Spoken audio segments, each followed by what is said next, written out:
Okay, welcome everybody. Great to see so many familiar and new faces here. I'm Dan Slater. I've been the director here at the Center for Emerging Democracies at the International Institute for the past 5 years, and I'm just starting another term for another 5 years of doing so. So excited to be doing that, halfway there. So for those of you unfamiliar and those of you who would like a little refresher.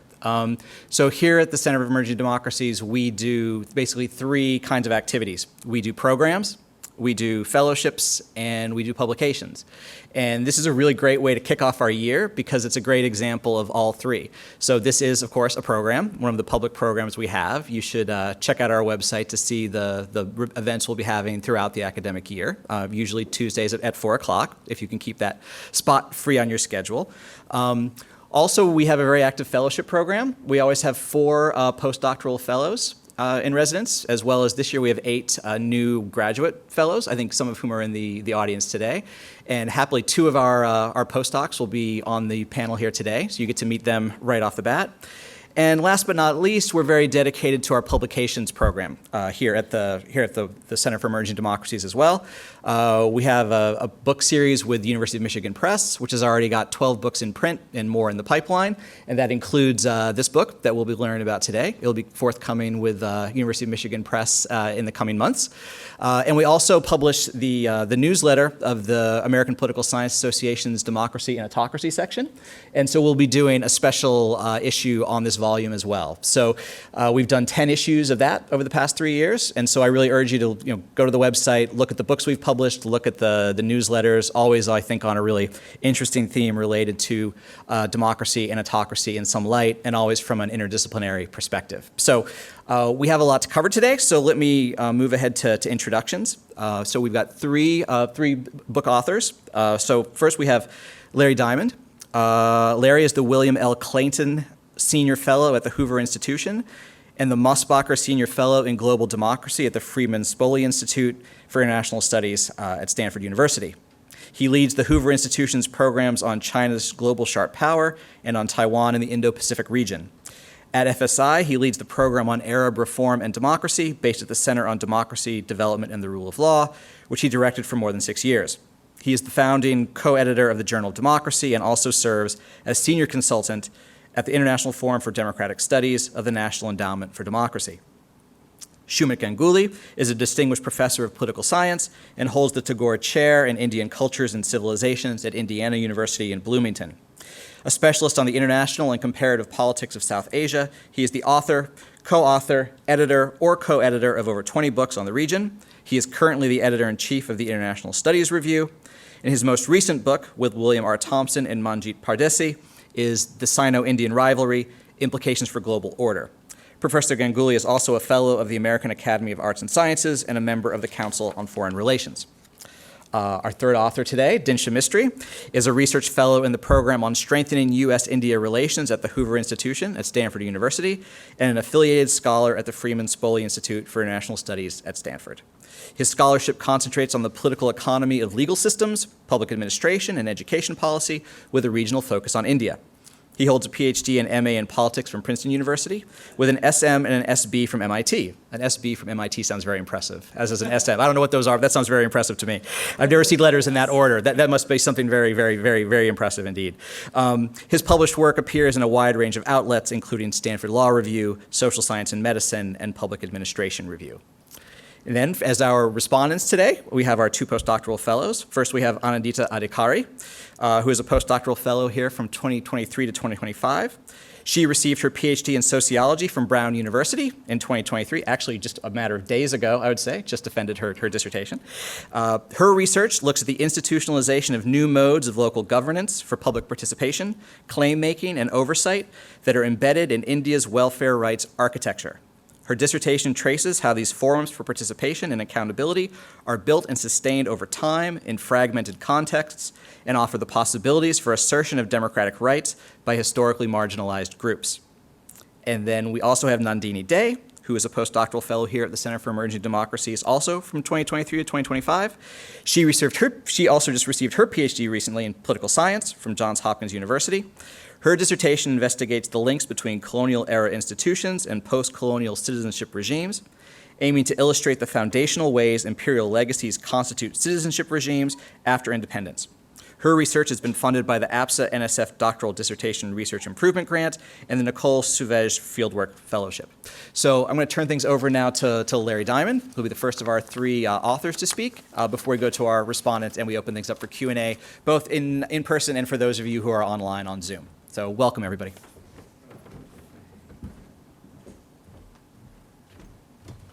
Well, thank you all for coming. Dan, thank you for the very generous introduction of all three of us. It's really an honor to be hosted by the Center for Emerging Democracies and the University of Michigan. And it's great to be in this building again. It's been a long time since the last time.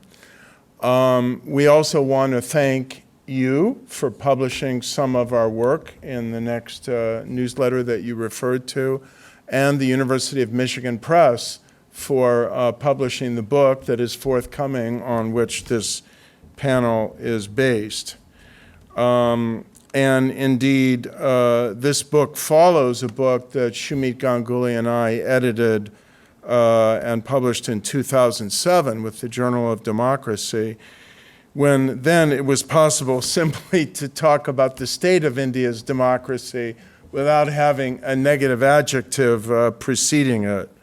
But today, these days, I'm afraid we all believe that something more needs to be said than simply a neutral, well, you know, their strengths and weaknesses. Things are headed in a troubling direction, as we're going to try to elucidate over the course of this session. I'm going to be talking about the global democracy trends, trying to put India's democratic deterioration in a larger context.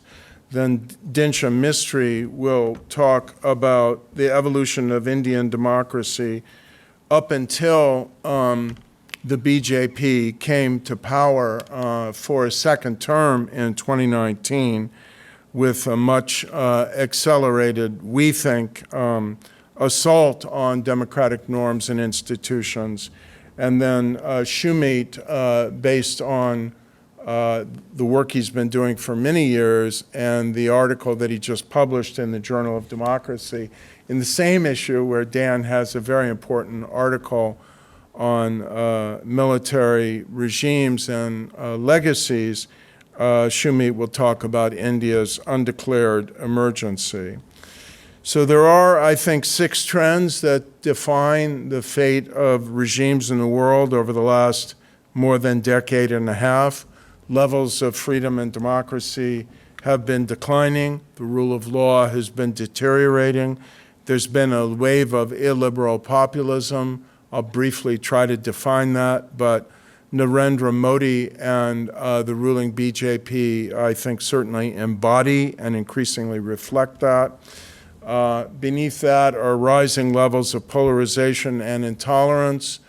We don't suggest that the BJP and its electoral mobilization strategy are the sole cause or manifestation of that, but they've certainly made a conscious choice to contribute to it.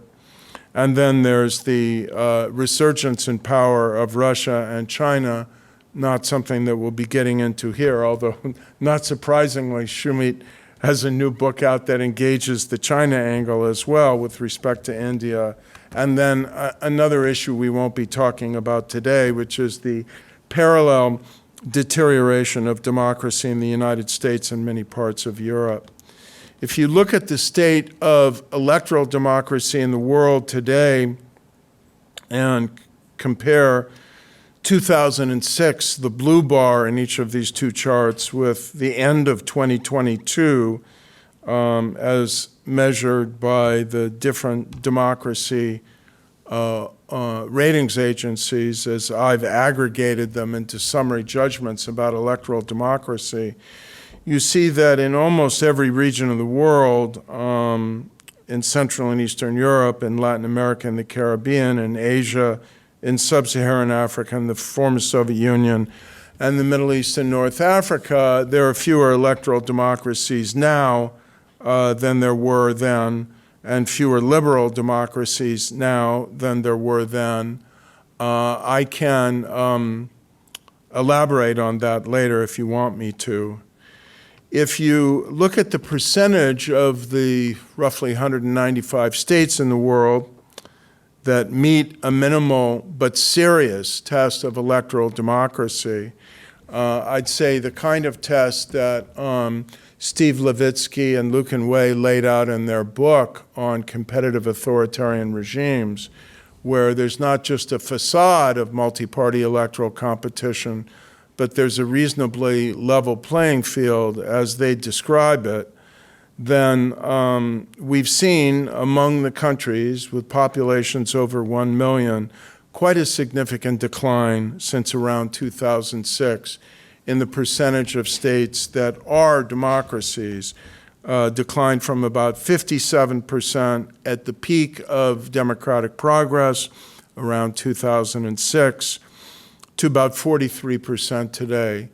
I will say that the 43% includes the controversial judgments, which I recognize are highly debatable, that India is no longer an electoral democracy, which I think is an ambiguous question. And it's one we wrestled with in the book. And it's one that, you know, it's like catching a person who's falling, and are they standing or are they falling? It's hard to tell when they're in motion.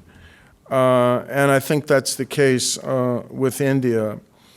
If you remove India from the list of countries in the world that classify as electoral democracies, and you remove Indonesia as well, which is what Freedom House did. I didn't get to ask you, Dan, what you thought of that, I think, quite controversial judgment, but maybe it will be validated if, as we talked about, Prabowo wins the next presidential election next year. In case, if you move those two countries, which account for, what, about 1.7 billion people, then the percentage of people in the world living in an electoral democracy falls from 47% to 25%.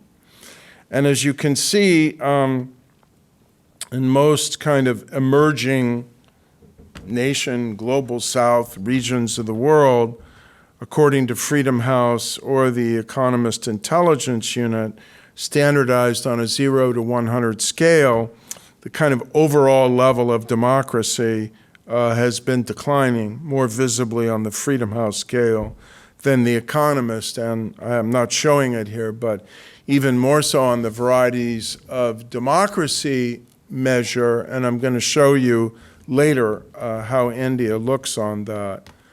A key element in this deterioration has been the growth and metastasis, if I could use that word, of the political project of illiberal populism.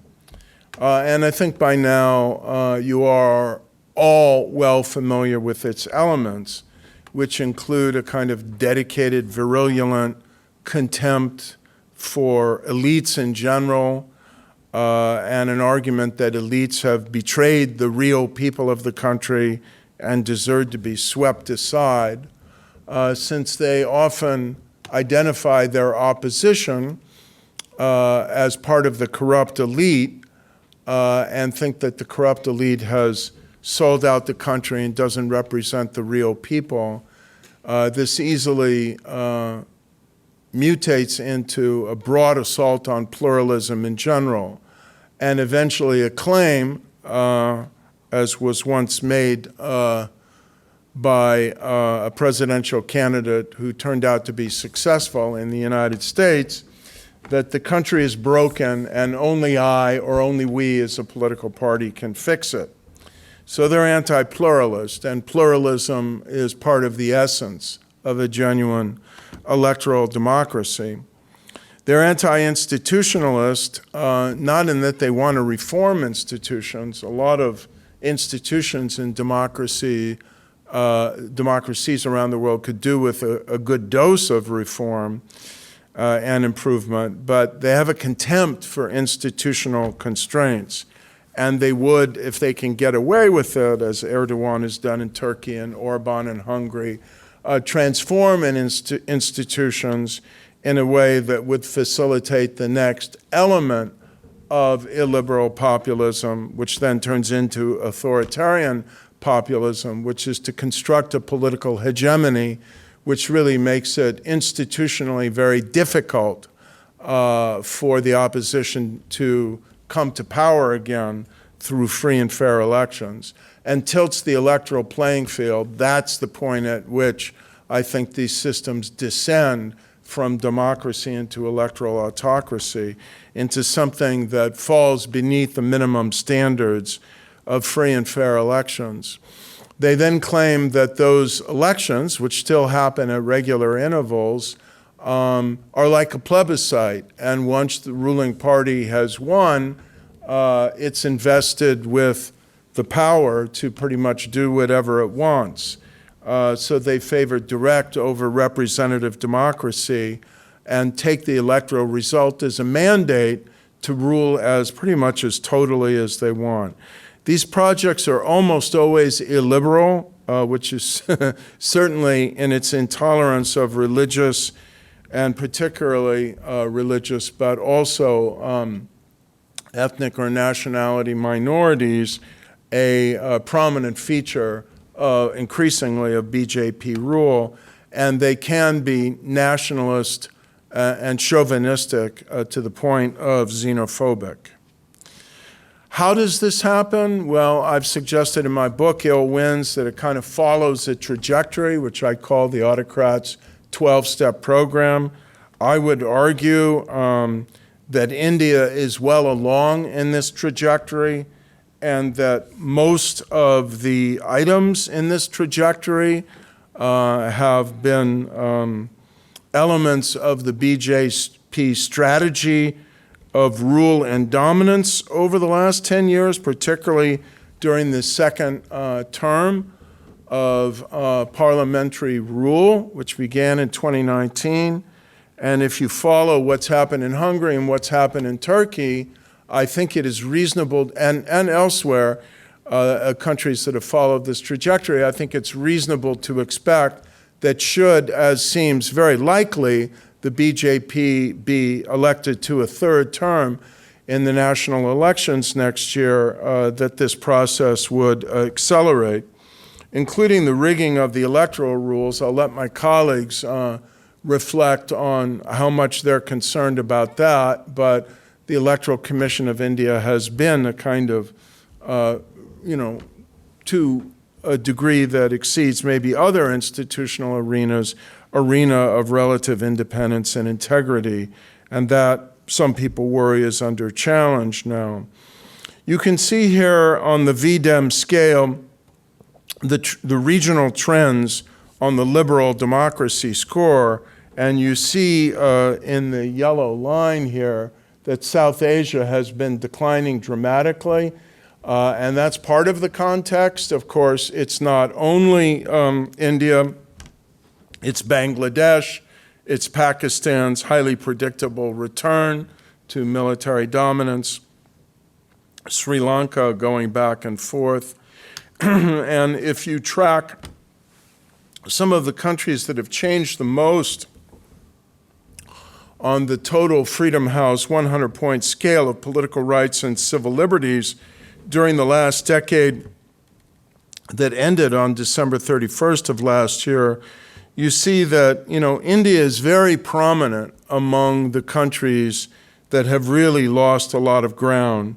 This is not an exclusive list, but it's among the more influential and significant regionally or globally countries in the world. And you see among these, no country has lost more ground than Turkey in this decade. And Venezuela, which had already lost a lot of ground, has lost a lot of more. But India is well along there with an 11-point decline on the 100-point scale. And just so that we have the proper humility, we note that the United States has lost nearly as much ground. 9 points.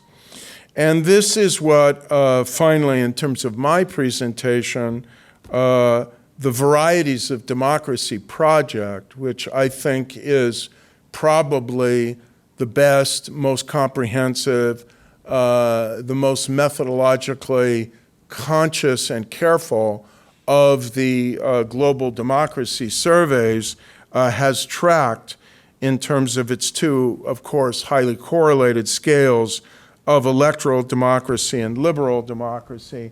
And those are these bottom two scales, where you see on the liberal democracy dimension, the orange line, India's declined since 2006 from a score of 58, which was pretty decent for emerging market democracy, to 31, with most of this decline happening since the BJP came to power in 2014. Not all of it, but most of it.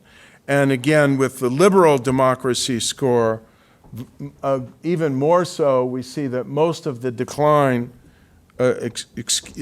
sorry, I'm getting them confused. This is the liberal democracy score, and the electoral democracy score, the aquamarine line here, you see even more dramatically how much of the decline, most of it has come from about 65 to about 40 in just the 10 years of BJP rule. We don't see nearly as much decline on the other two scales, on the Freedom House scale or the Economist Intelligence Unit Democracy Index, and those declines are conceived to generally have happened a bit later. I will say it's been my experience in studying these scores very carefully over a long period of time that Freedom House is usually about 2 or 3 years late in recognizing the real deterioration in these measures. And with that, I turn it over to Dinsha.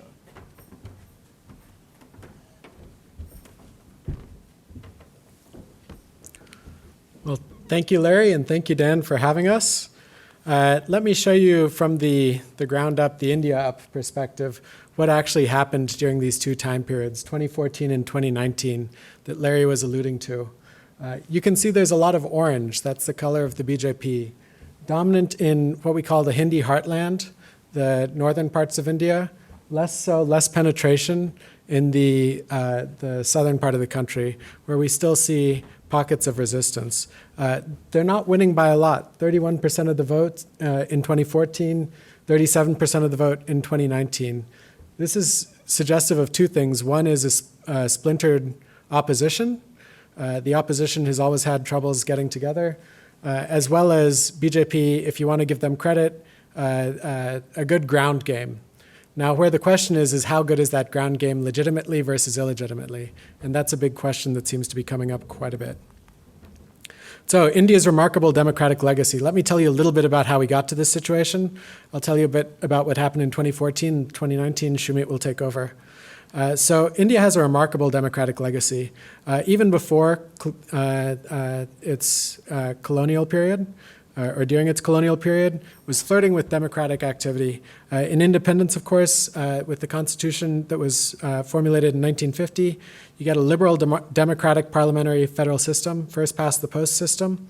It's a federal system, so you also have states where you can see opposition win or other parties win that aren't in control in the national sphere.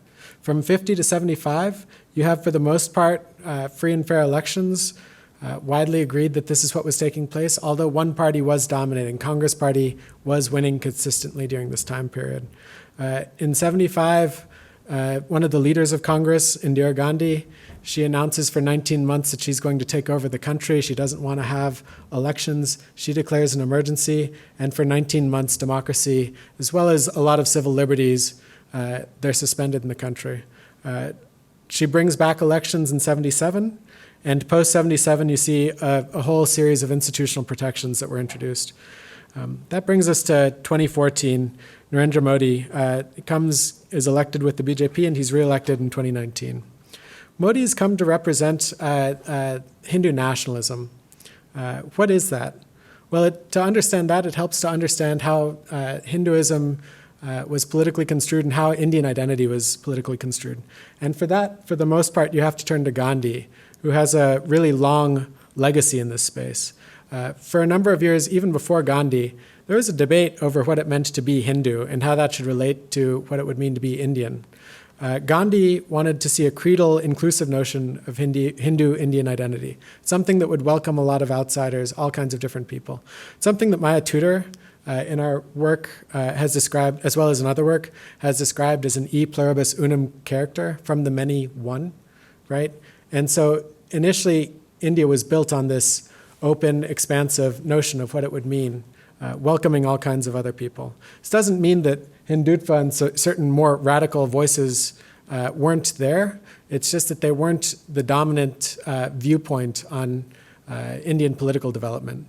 And even after Gandhi passed away, Gandhi dies shortly after independence, his legacy remains. He's still considered the father of the country. His face is on the currency, even today. But his legacy remains and shapes that discussion of what it means to be Indian, what it means to be Hindu, in ways that just are far-reaching.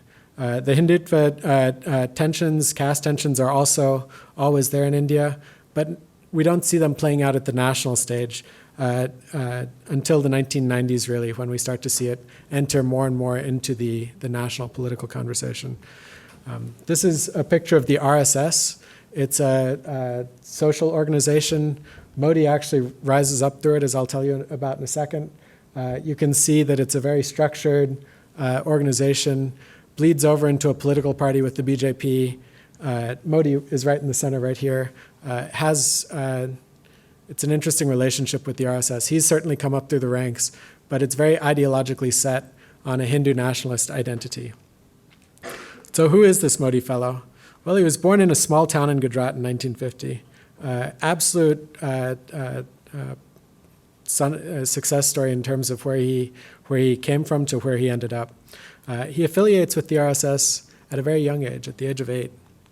In 1985, after being involved in all kinds of organizational politics, organizational activities for the RSS, they transfer him to the BJP, and this is a state party in Gujarat. For the most part, until 2001, he's not contesting elections or doing anything like that. He's doing party organizing and seeing what reality is on the ground. In 2001, he becomes the chief minister of a state, Gujarat, one of the bigger states in the country. And then in 2002, under his watch, there are these Gujarat riots. During these riots, approximately 3,000 Muslims are killed. It's not exactly clear what started the riots. It's not exactly clear what role the state had in these riots. But Modi was in charge of the state at the time. 2007, 2012, he comes back, he's reelected, and then in 2014, he's named the head of the BJP for their national elections, and reelected in 2019 with the more majority government. Why does Modi win, right? So there are really two schools of thought sort of built on the same principle. One is this idea that Modi is doing things to, for lack of a better term, hoodwink the voters, buy out the voters, playing dirty politics better than the other side. You see this expressed in books like Tariq Dachal and then Modi's India, Christoph Jafferlat. Tariq Dachal talks about how lower castes can be bought off by RSS and other social organizations providing services for them, which allows them to support what has historically been an upper caste party, the BJP. But then the alternative, which isn't a full alternative, you can have both of these. But a number of people also talk about how Modi and the BJP are winning because this is actually what voters want. And you could, BJP is more disciplined than their rivals and they deliver what voters want. This has been reflected in a couple of different books, Majoritarian State and the Saffron Wave. Saffron Wave is this idea that you've got a lot of people who support these kinds of views and are coming in. What we know for sure, if you buy into either of these arguments, BJP is a very, very well-structured, for the most part, disciplined party. We haven't seen too many splinters in the BJP historically, and adversely, the main opposition, Congress, well, we can't say the same about them. So the state of the opposition. This is a map of the state governments in India. As I mentioned, India is a federal system. The states in orange are states where you've got a chief minister that's BJP or BJP aligned. The states in the blue are Congress, and this is what we see with state level government. So it's true, we've seen a lot, and Sumit will talk a lot more about this, about how the ruling government is undermining opposition parties. But that's not the full thing that's going on. Congress currently has less than 10% of parliament, and you can see controls only a few states. It's got a real problem. Its leadership, decades of neglect to the party machinery. This goes back quite a ways. They controlled the country from 2004 to 2014, but it was never a fully consolidated party. And this is part of why, it's not the main reason, but it's part of why we say that India has a troubling state of democracy right now. Without a real opposition challenging the leadership, it's very hard to say that India is in a healthy place for those of us who believe in competitive democracy.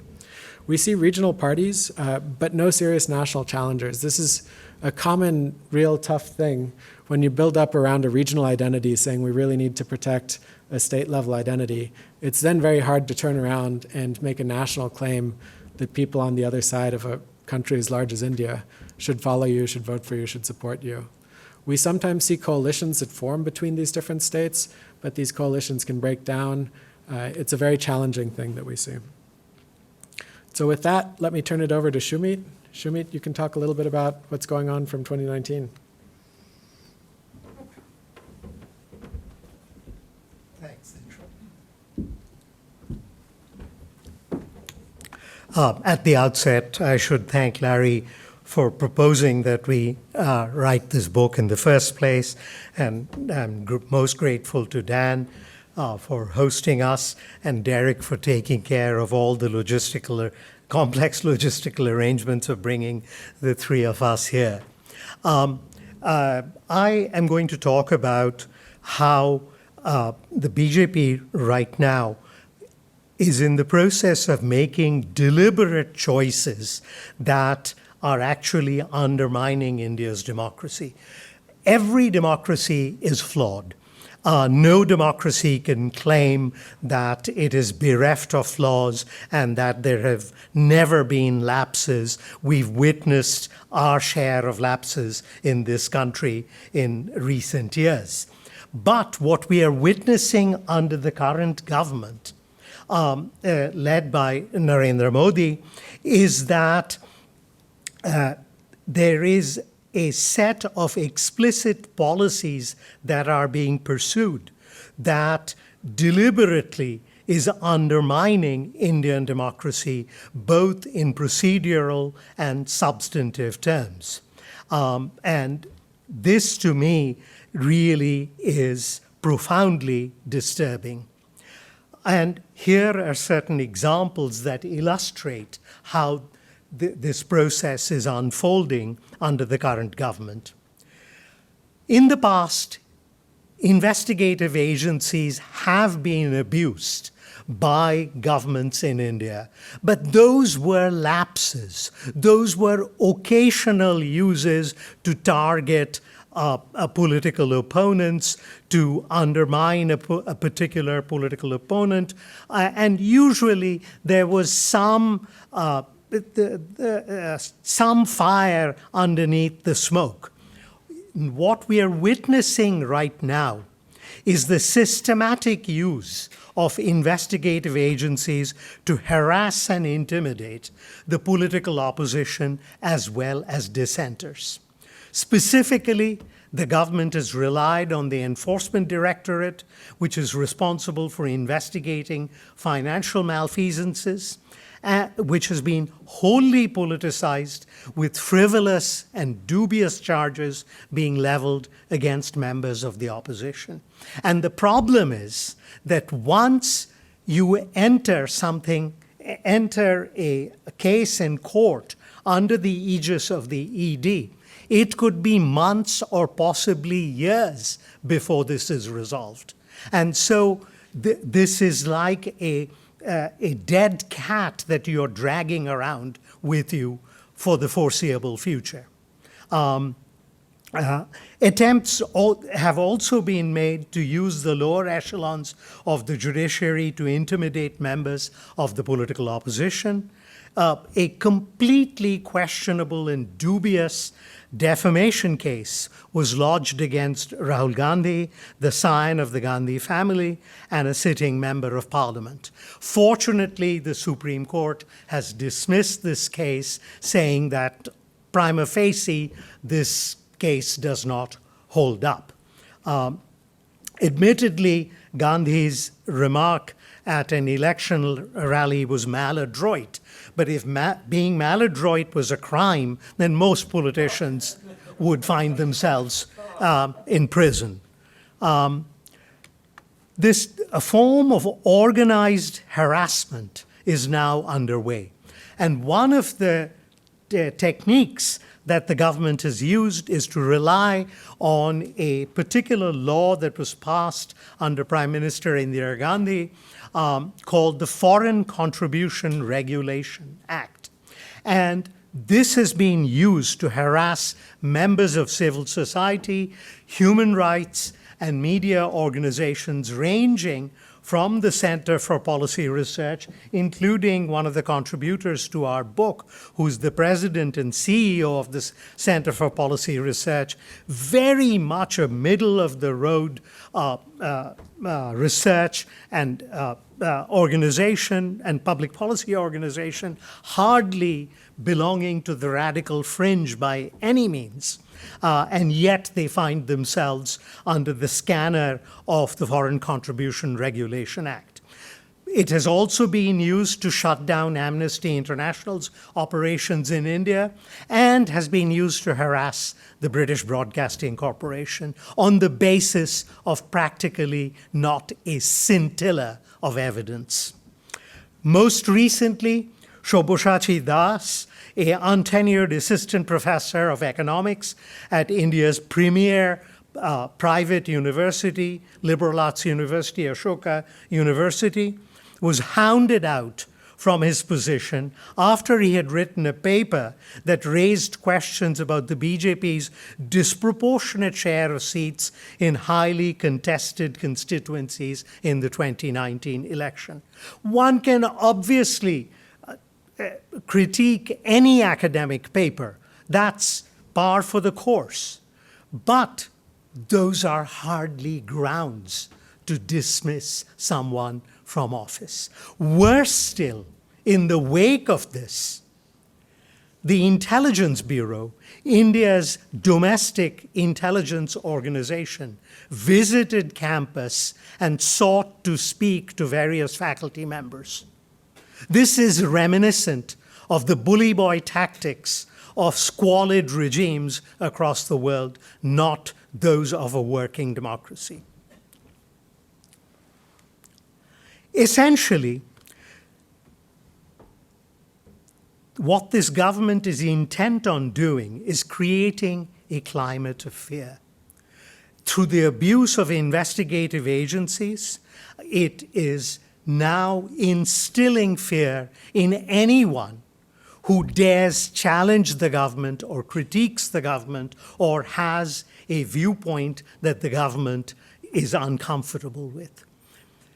In private conversations, not to be overly self-referential, important political scientists whom I know and have worked with for decades have told me we're engaged in self-censorship for the simple reason that we don't know if the ED might be unleashed upon us, or if I am receiving foreign funds, that I could fall afoul of the FRCA.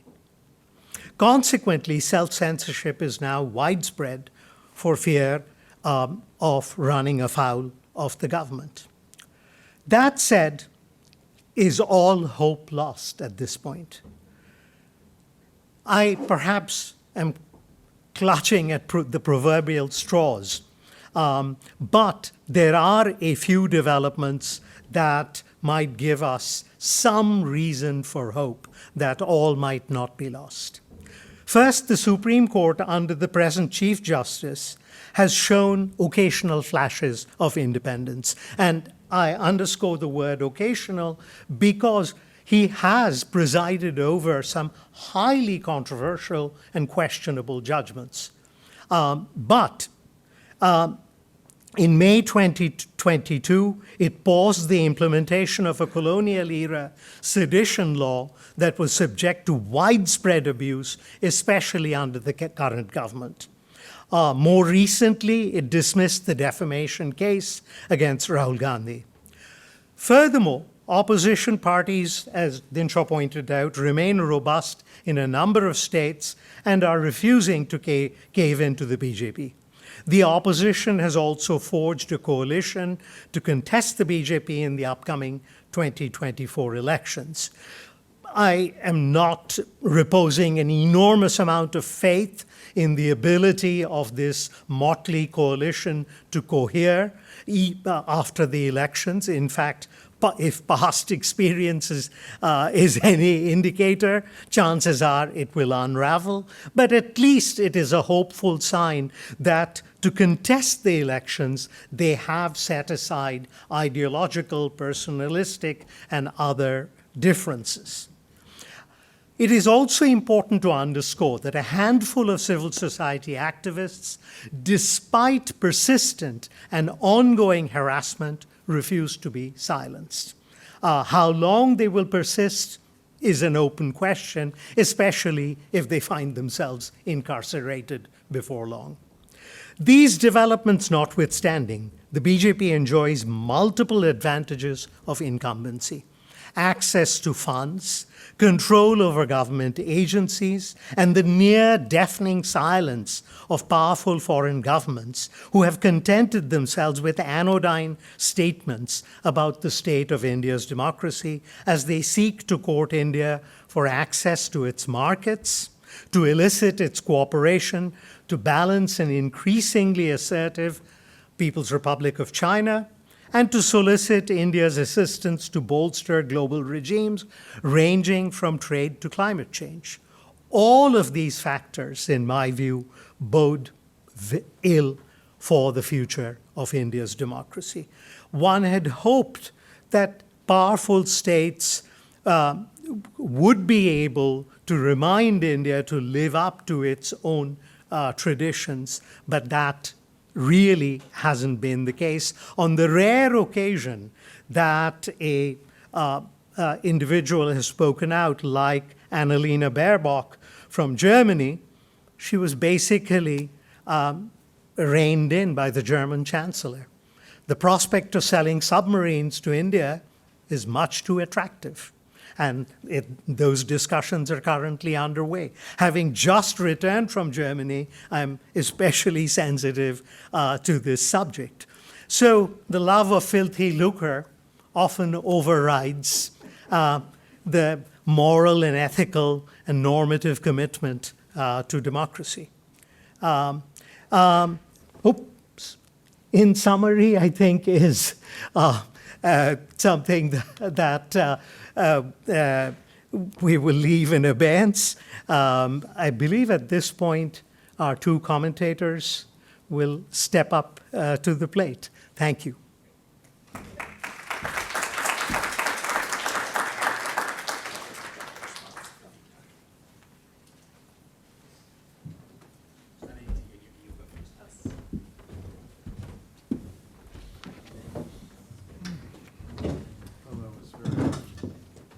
Gracious of you not to mention the United States.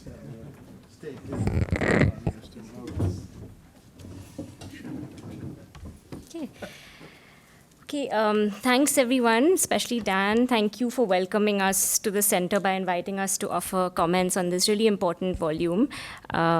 I wanted to start really with a brief account of two events that just took place in the last couple of weeks that really highlight how difficult it is becoming to have a public conversation and discussion like this one in India right now. And I'm glad Professor Ganguly actually discussed in detail the case of a professor of economics at a prominent university in Delhi who was ousted, and that really raises some serious questions about democratic decline within academic institutions really in India. And the second one that I wanted to just highlight was took place in the shadows of the G20 summit that just concluded in India. India was hosting this very high-octane and highly public event where it was flexing its kind of political muscle and its leadership, hailing itself as the leader of kind of democratic nations. While this was what was happening on the main stage, in another part of the city of Delhi, a People's Summit had been organized by a network of civil society organizations that had come together under the banner of not G20 but We20 to reflect on issues of inequality, the climate crisis, just energy transitions, labor rights, social protection, and so on. However, this We20 summit was disrupted by the police and shut down on the pretext that they did not have official permission. Resisting considerable pressure, the summit resumed, but several of its sessions had to be cut short. And the statement issued by the working group that had organized the summit read, and I quote, "While in the official G20 summit there are claims of us being the mother of democracy, the state of affairs that we have witnessed here at the We20 People's Summit only goes on to show how we are inching closer to becoming a police state. One where even dialogues, deliberations inside four walls and thoughts are being policed. We are shocked that we need to have permission to practice democracy." So, all this to say that this wide-ranging edited volume really makes an important contribution, not just by analyzing the health of Indian democracy, as the blurb for this event said, but by extending academic solidarity during an unfolding and ongoing crisis of Indian democracy that really takes different shapes and forms every other day. So, the panelists, our authors have already outlined the three axes of democratic backsliding: the centralization of power in the executive, the erosion of institutional checks and balances, and the promotion of an exclusionary nationalism and a clampdown on civil and political rights. I have two main comments along with points for discussion, one that sort of darkens the clouds of Indian democracy and one that hopefully offers some openings for consideration and discussion.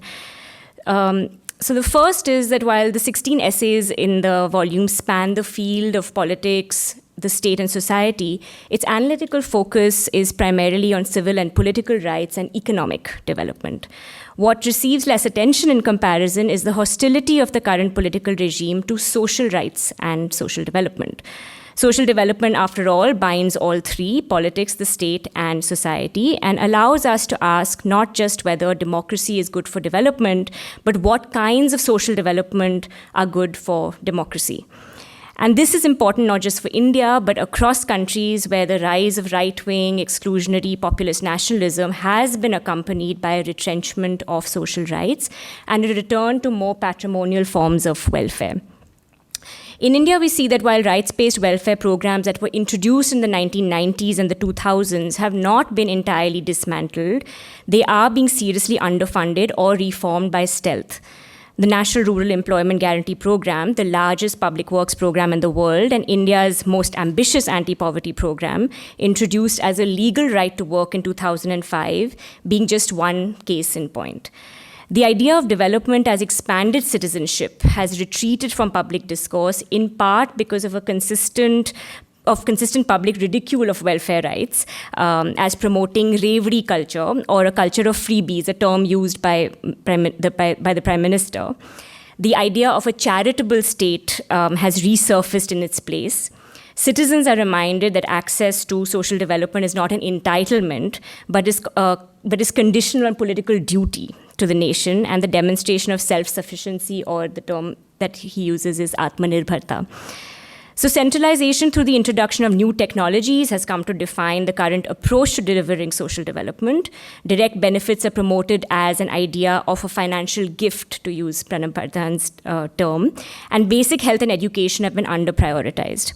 However, I want to go back to Dinsha's slide, which is that when we analyze welfare systems at the subnational level, which is really where I really do believe a lot of the action is, there are some significant departures from this national model of new welfareisms, as some scholars and observers have called it. The states of Tamil Nadu, West Bengal, Odisha, Kerala, Rajasthan have all crafted distinct welfare regimes and all happen to have non-BJP governments in power. So if in Tamil Nadu it is the universalization of food security, in Rajasthan the state government very recently has passed a minimum guaranteed income bill which tops up various national social security measures. So states such as Kerala and Tamil Nadu in particular, as some scholars have argued, have built social democratic and populist welfare regimes on the basis of lower class and caste mobilization. In Orissa and West Bengal, and now Karnataka, the most recent non-BJP victory, efforts by the BJP to win at the subnational level on a communal platform were blocked by regional parties and coalitions that banked their support for state-level models of welfarism. So my first question really is that in what ways can a redistributive class coalition at the subnational level effectively challenge this juggernaut of electoral democracy at the national level in India? My second point is related to the first, which is to situate practices of citizenship and the local state in this discussion, which so far has largely been confined to the national political and institutional field. Even the successes of the new welfarism of the BJP will depend almost entirely on state-level dynamics, including the capacity of local state institutions to effectively manage these programs and policies. So in my own work, I find that while democratic spaces at the top are shrinking, legal and institutional openings for democratic governance at the subnational and local level have not entirely eroded and can become productive spaces for social and political mobilization. So for instance, institutionalized structures of decentralization and forums for citizen participation and oversight that were embedded in the implementation architecture of programs like the NREGA have not only endured, but have expanded the downward reach of what is arguably the democratic state. And this has invited unprecedented levels of rights-based claim-making and new modes of assertion by historically marginalized groups, including Dalits, women, and the landless. So, Dan, this is actually to cite your work with Isa Ding. In your 2021 paper, you use the term democratic decoupling to describe cases where all democratic institutions don't erode uniformly and at the same time. So but you talk about this in the specific case of civil rights and fair elections. So I'm not juxtaposing these incompatible trends, but maybe the question that I'm trying to ask is whether we can extend this idea of democratic decoupling to think about how institutions at the local level and the national level follow different trajectories, and can we use this to reflect on how the stickiness of local institutions and sites of civic engagement what are its implications for the national political and institutional field that looks quite bleak in the account that we just saw. So I'll end here and I look forward to the discussion.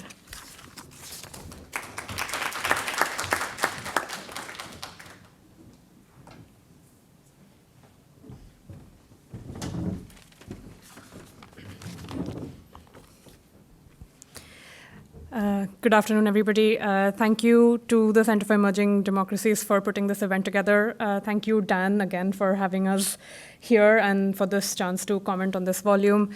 And thank you, Derek, for all of your organizational work in this.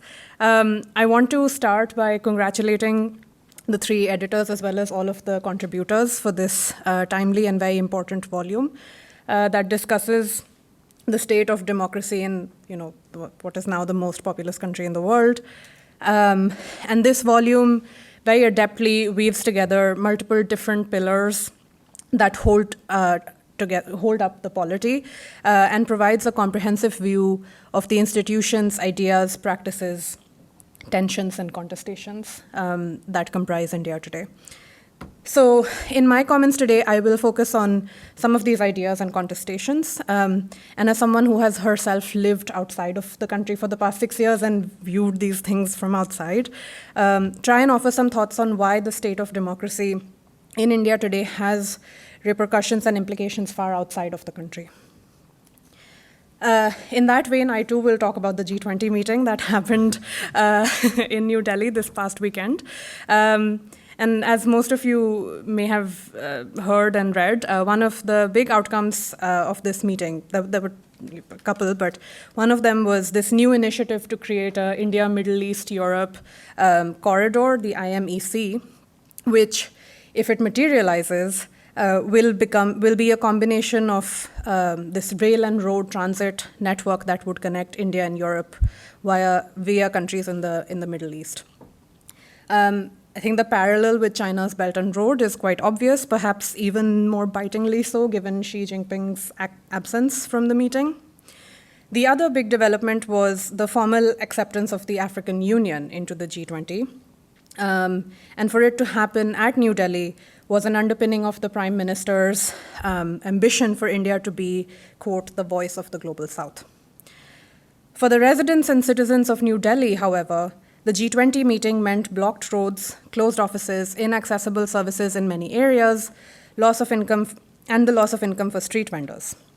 Crowded slums, suddenly deemed too embarrassing for the eyes of foreign guests and dignitaries, were covered up with high green tarp barriers, lest anyone see the conditions beneath. These contradictions are apparent. India wants to be the voice of the Global South, even as it hides away its own residents, its own poverty. Everyday squalor is acceptable as long as the foreigners, and let's be clear, these are the wealthy G20 nations, don't see it. So this is an interesting juxtaposition. India is strategically and economically important enough that leaders of the wealthy industrialized countries, particularly keen to stop China, are eager to invest in and create partnerships with and ally with, so much so that they are willing, and this was also mentioned in the presentation, they are willing to overlook very clear signs of abuses of state power, increasing and even excessive militarization, as well as curtailing freedoms of expression and the targeting of minorities. All of these things are things that the volume discusses. The leaders, they will continue to use the familiar aphorisms, India is so colorful, it's so diverse, it's the largest democracy, et cetera, even though that has lost real meaning on the ground. So it's a kind of democracy-light whitewashing that drowns out the erasures of rights and freedoms. So I think one of the things that I would like to hear more of your thoughts about on, given this situation, is given this fear of China as a potential existential threat to Western dominance, what kinds of trade-offs vis-a-vis democracy are these Western countries willing to make? Is the fact of China's evidently authoritarian regime enough to mask India's perhaps more inconspicuous one? In short, how much does China and these wider geopolitics, how much does that explain? Second, I want to consider also Indian representation abroad, particularly in the West. I'm thinking here of the Vivek Ramaswamis and the Nikki Haley's who are running presidential campaigns in the US on Republican tickets. I apologize, but for the lack of time, I am committing the policy of selecting on the dependent variable. I'm aware there are other. And I'm thinking also of Rishi Sunak, who, when he became the Prime Minister of Britain, was referred to as Britain's first Hindu or Indian Prime Minister, even though half of his ancestry falls squarely on what is now the Pakistan side of the border. So does the political agenda of these staunchly conservative figures, with their combinations of anti-immigrant, anti-LGBTQ, anti-abortion policies, lend credence to the state-led erosion of similar rights in India? For instance, how much does the Western strand of Islamophobia and anti-immigration attitude provide a cover of legitimacy to the passage of the Citizenship Amendment Act, to the execution of the NRC, and the creation of massive detention centers along the borderlands? What is the effect of the Prime Minister when he visited Texas in 2019, saying, "Ab ki baar Trump sarkar," or this time a Trump victory in the 2020 election? What does that reinforce about what democracy and democratically held elections now mean anywhere? So I think my broad question, or just a broad provocation, is just, what is democracy now? Free elections, we've seen in your statistics, certainly don't guarantee it. And what happens when the lapses become the norm, right? So in the context of what we refer to as democratic backsliding and authoritarian populism around the world, so Trump, Erdogan, Viktor Orban, does democracy mean the same thing now? Is it a has-been? And relatedly, is it inherently contradictory to or utterly unsustainable with right-wing politics? In that case, does it make sense as a regime type that is meant to be the pluralist corollary to authoritarianism? And given that states are inherently violent and therefore illiberal, what chances does a liberal democracy really have today? So I'll end there. Thank you again for giving us a chance to go through this book. I learned a lot. Thank you. Well, it's fantastic. And I have to say, those of you who astutely watched the WCED calendar would know that this was originally going to be the final event of last winter, then became the first event of this fall, which was much better in terms of the weather that our guests have gotten to receive, first of all. But also, it's really fantastic that we were able to kick this off with both Ani and Nandini to be able to contribute to the conversation. It's really a great sign of things to come. I hope people in the audience here and on Zoom will be formulating some questions in the 25 minutes or so that we have. I just want to add one to the list of, I guess, provocations just for consideration. I was really struck, until Ani's comments, we didn't hear much about the social side of things. And what was really striking me is, if we were talking 20 years ago about the state of Indian democracy, I think probably the most important thing anyone would be talking about would be what was then called the silent revolution.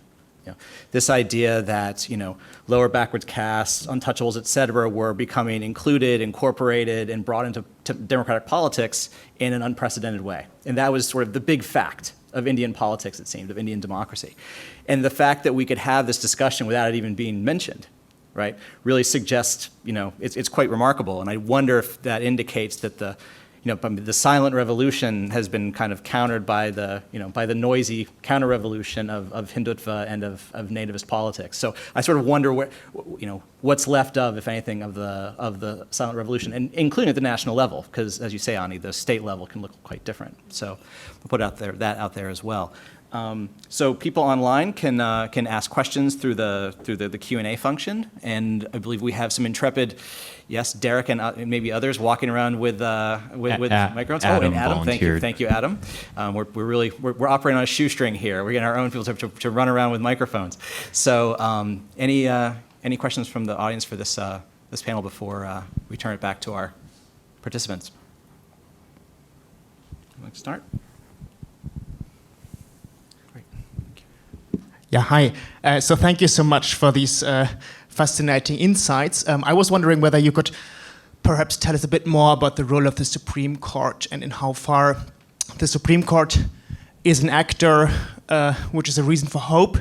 Also in particular, maybe compared to the role of Supreme Court, say, like in Brazil or other contexts with democratic backsliding. Thank you.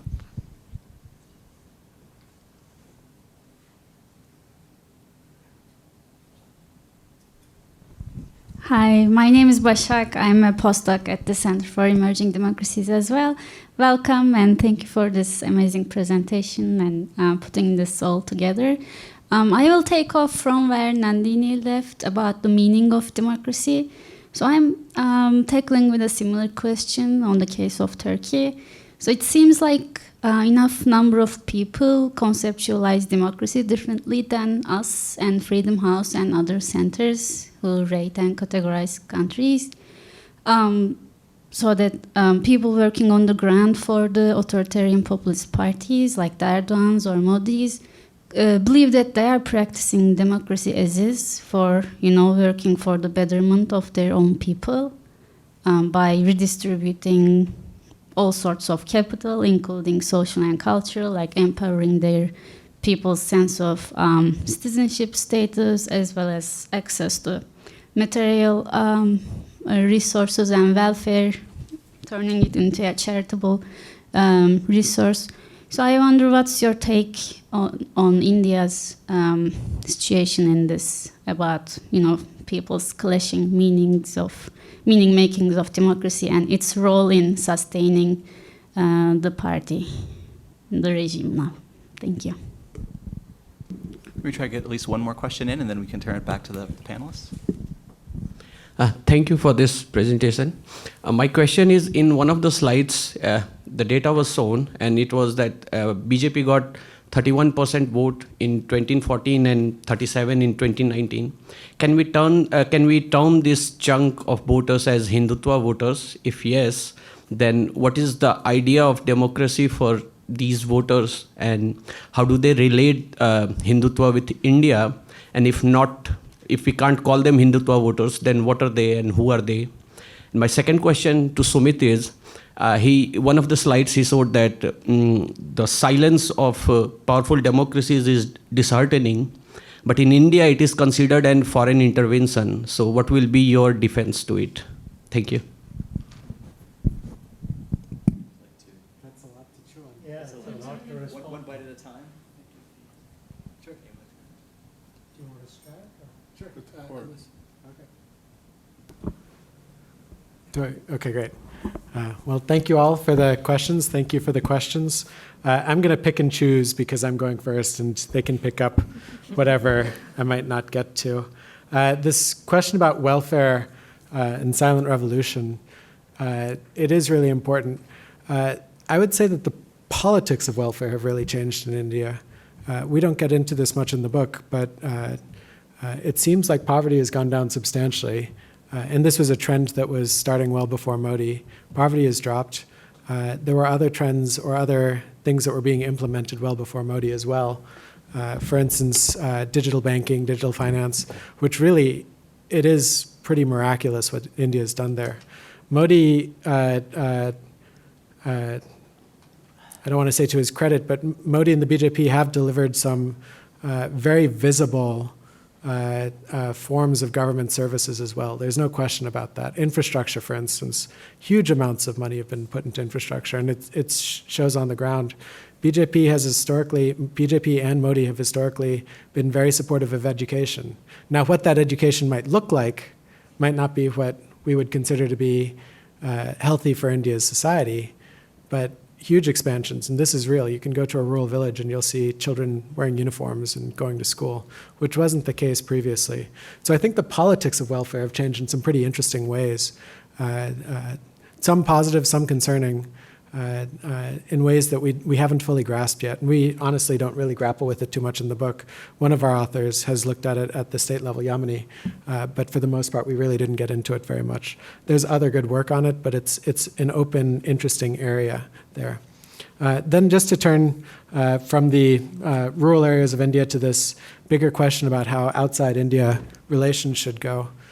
All of this stuff that we're talking about, it's absolutely correct that foreign countries now really want a lot from India, and it's beyond just China. The economic relations, India is the 9th largest trading partner with the US right now, or the 9th largest trading partner we have in the US. It's the 2nd largest diaspora, Indian and Indian American diaspora in the country. These are things also, by the way, that are just rich for studies. We don't have very much good work on Indian diaspora in the US, but they are increasingly influential in US politics on both sides of the aisle. Kamala Harris is our vice president right now. And we see them funding as well on both sides. So there's been some really big changes. I would point out, if you think about how some of these tendencies that we've talked about today, how we could defeat them. Some people say, for instance, when the US was engaging with China, expecting some kind of turnaround in terms of Chinese politics, a breakdown in communism and things like that, and it never materialized, right? And so people say now maybe we shouldn't have done so much and relied so much on China. I think in India's case it's different because the foundations of the country, it's a secular democratic country. Engaging more so with India, I think will produce a different outcome than we've seen with China. I think that if we think about 10, 15, 20 years from now, by all means, when US officials meet with their counterparts in India, at least behind closed doors, they should bring up certain kinds of issues that are happening. I think we would all believe in that. But to an extent, we have to work with India, and that perhaps that's one of the long-term hopes that we've got post-Modi or post-BJP, deeper engagement economically, apolitically, whatever it might be, can actually bring around some good results. I don't know how my panelists feel about that, but that's where I'm on it. So I'll turn it over to you. I'll just...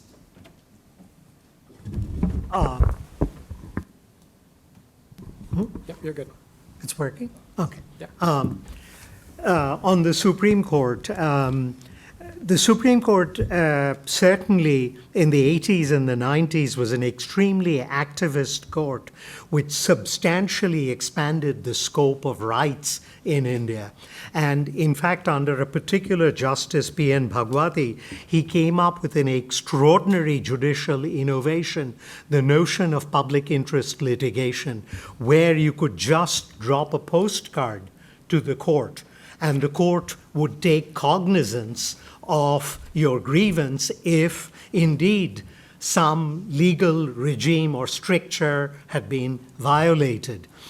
Unfortunately, it led to a spate of frivolous PIL applications, and the court became overwhelmed. Subsequently, more recently, there have been chief justices who have been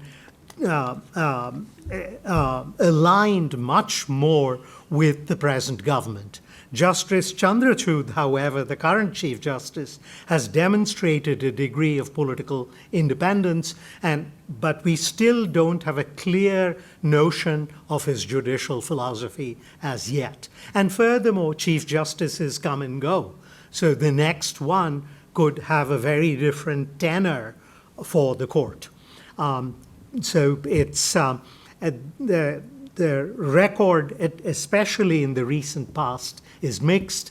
In the 80s and the 90s, there was a consistent expansion of civil and political and economic rights by the court. It would give American conservatives heart attacks and worse, given the activism of the court on the liberal side of the ledger. In fairness to Modi, one must admit, and even Yamini Iyer, our colleague, wrote a very good article in the Journal of Democracy about his first term, where Modi actually emphasized welfarism for the provision of gas cylinders for poor families below the poverty line, access to education for girls, Beti Bachao, Beti Padhao, or the other way around, Beti Padhao, Beti Bachao, educate girls, save girls. So there were a series of welfaristic policies that he pursued. It's in the second term that the mask came off, that he basically abandoned those things and embraced a full-blown Hindutva agenda unabashedly. So it's not as if that welfarism has completely drew to a close under the two Modi terms.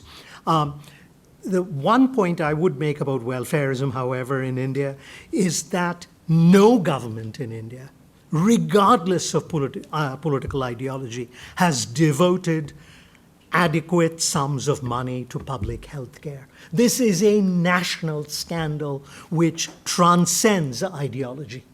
Look at the shambolic state of India's public hospitals.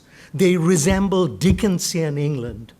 I've been inside several of them while doing field work because various ailments afflicted me, and that those were the only choices. You basically go to a public hospital in India to die, not to get cured. And if you look at the percentage of the GDP that's devoted, it's remained practically consistent over decades, regardless of the regime in office. The notion that foreign governments should refrain from criticizing India is a kind of an antiquated and quaint notion. It harks back to this Westphalian notion of sovereignty, that within the borders of a country what transpires is nobody else's business. Those norms are completely antiquated and anachronistic. And furthermore, has India refrained from not criticizing domestic arrangements when it suited India? Remember, when the United States was embracing apartheid South Africa, who led the charge against apartheid South Africa. It was not Britain. It was not Germany. It wasn't France. Wasn't the United States. It was India. India has criticized domestic arrangements in its neighbors. So this notion that somehow any foreign criticism of India is anathema is laughable. It doesn't deserve discussion. Well, in a certain way, Sumit, I disagree with you because you've made a normative statement, not an empirical one. And the empirical statement is that norms of non-interference are resurging. And the norms that we would like to see of international standards of respect for human rights and all the other rights that have been mentioned in the last hour and 20 minutes, including the rights to development, the rights to gender equality, dignity for minorities of all kind, including sexual minorities. I think the world is largely moving backwards in these respects. And the G20 summit was another manifestation of it in at least two respects. One is the utter pathetic and I think outrageous failure of the gathering to really even reiterate the position it had taken a year ago, the most basic of all norms that, we thought we had achieved after World War II, as a kind of minimum standard. Don't invade and try to conquer other countries. And we couldn't even get a minimum consensus on that because the Indian government wouldn't agree to it. And you've got the further, really depressing and I think pathetic spectacle of not just Europe with its pursuit of commercial contracts, but the United States lusting after important commercial opportunities of its own, including with the Boeing contract, but more to the point with the geopolitical alignment, we can't say alliance, but alliance or cooperation between, well, India, Australia, Japan, and the United States in the Quad partnership, which is a very significant and important development, and more broadly now in the blossoming bilateral relationship that really kind of was resurrected under George W. Bush. I think it's all headed in a direction of the resurgence of just power politics, Kissingerian, realist power politics, in which we get nice platitudes about democracy summits, and then we've got leaders like Modi being invited to make honored and anchoring statements at the democracy summits. I mean, the hypocrisy is just breathtaking.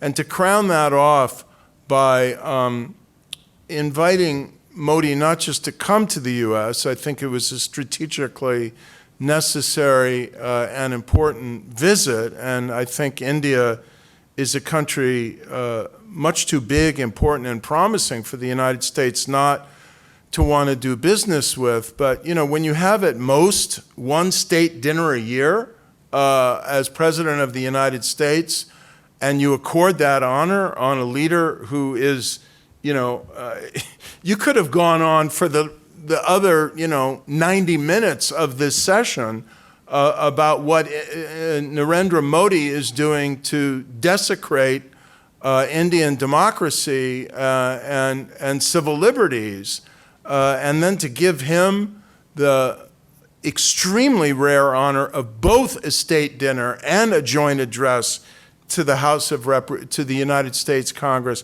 I mean, it just speaks to how severely we have retreated into an era of geopolitics in realist terms with a very thin, smiling icing of democratic niceties. I do think it would be very interesting to see, so I agree with all of the points that Anindita was implying there.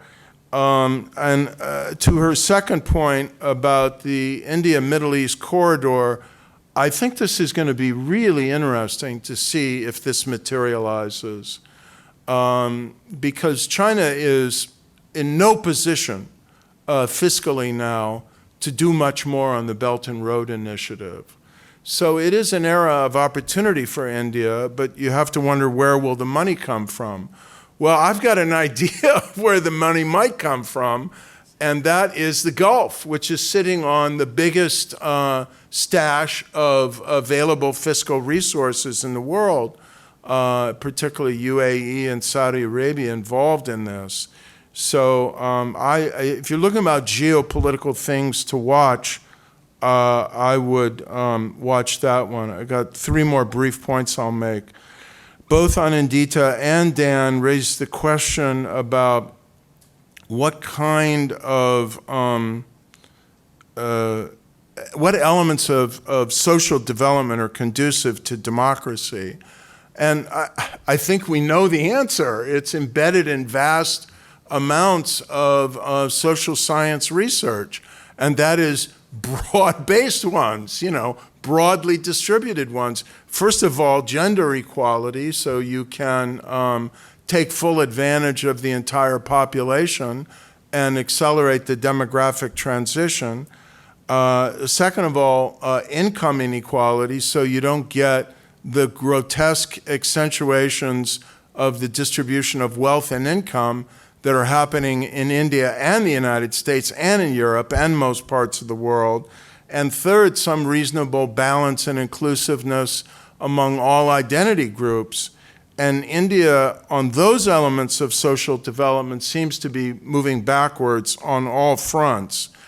And we didn't mention much political culture, but except to talk about Hindutva and the ideological agenda of the BJP.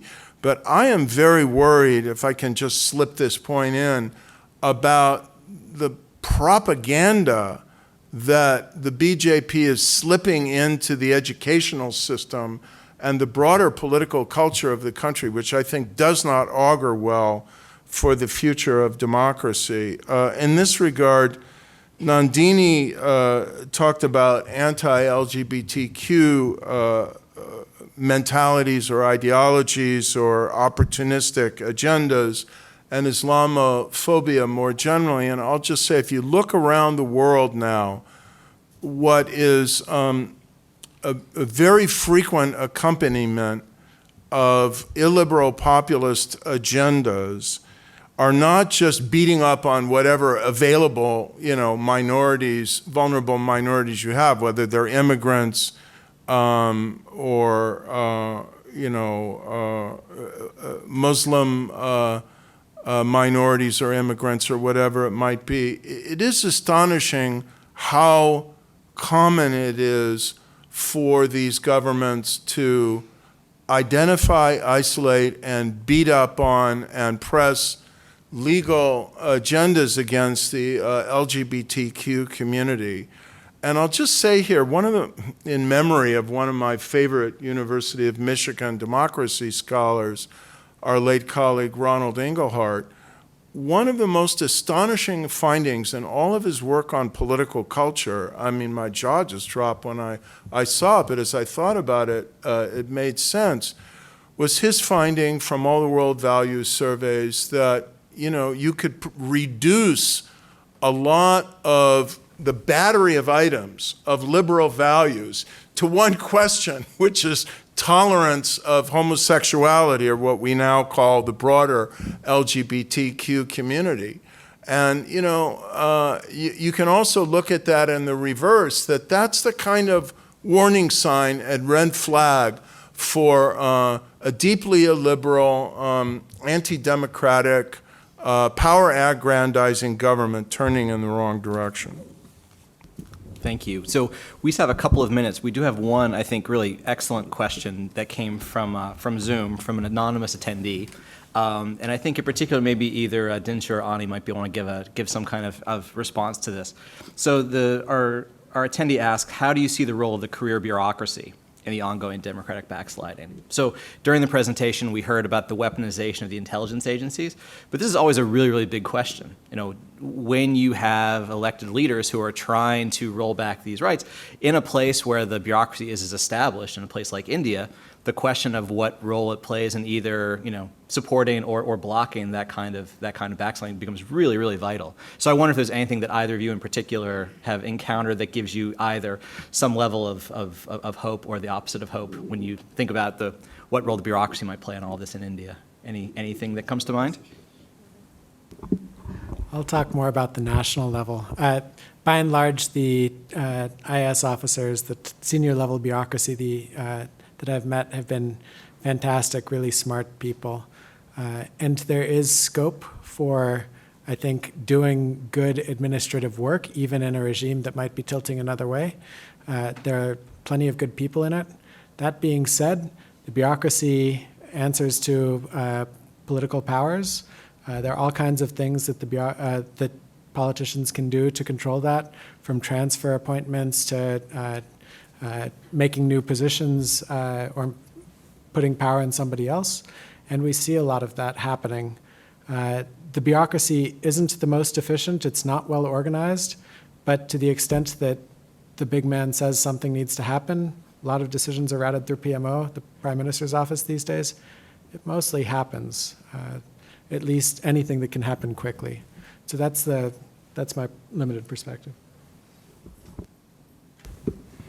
So that's a great question, and I think I'll just reiterate what I said earlier, which is really the state or the bureaucracy is not a monolith, and there is the national sort of the elite bureaucracy, and then there's the state bureaucracy, and then there's the local bureaucracy, and at each level there are pushes and pulls and tensions, and in states, particularly opposition-led states, where the political culture and priorities may differ from the way they're being constructed nationally, unleash a different set of dynamics that go down the bureaucratic order. Of course, these are highly centralized command and control bureaucracies, so it's not that you can have sort of, you know, pockets of resistance that move upwards, but there are pockets of there are reformist allies, that movements and civil society groups that are trying to sort of preserve spaces for both to protect and preserve social and political rights, the way that constitutional rights have found those allies within the bureaucracy at multiple levels. So all this to say that that it's hard to make one statement about sort of the bureaucracy either falling into line or resisting, but that there is a more disaggregated view that gives some hope. Yeah, and I think I would just say as a concluding note, I mean, my sense of this comparatively is a lot depends on time. So it's one thing if BJP hegemony lasts 5 years or lasts 10 years and what that's going to do to the bureaucracy. It's quite another thing if it lasts 20 years, 30 years. And I think if you look at Turkey, if you look at Hungary, look at Venezuela, look at places where these things last longer, so time really is of the essence. And speaking of time, we are at time. And we have a reception, so nobody leave. There is so much food. There is so much food. I hope Please everyone stay. is hungry. We have a lot of food. We have a lot of food. We have a lot of food. If you're on Zoom, come here, eat food. Just come, turn off your computer and come here and eat. We're really happy you guys are here. But just to wrap up, I just want to give a really big thanks to everybody who joined us today. So Nandini Day, Anindita Adhikari, Dinsha Mistree, Sumit Ganguly, Larry Diamond, and most of all, of course, Derek Groom, our hero among heroes, for making all of this work. Yes, Derek. Thanks all for being here, and we'll be back in 2 weeks. We have another event on authoritarian ideologies in the Americas. Not just Latin America, but all of the Americas. So hopefully you guys will come back for that.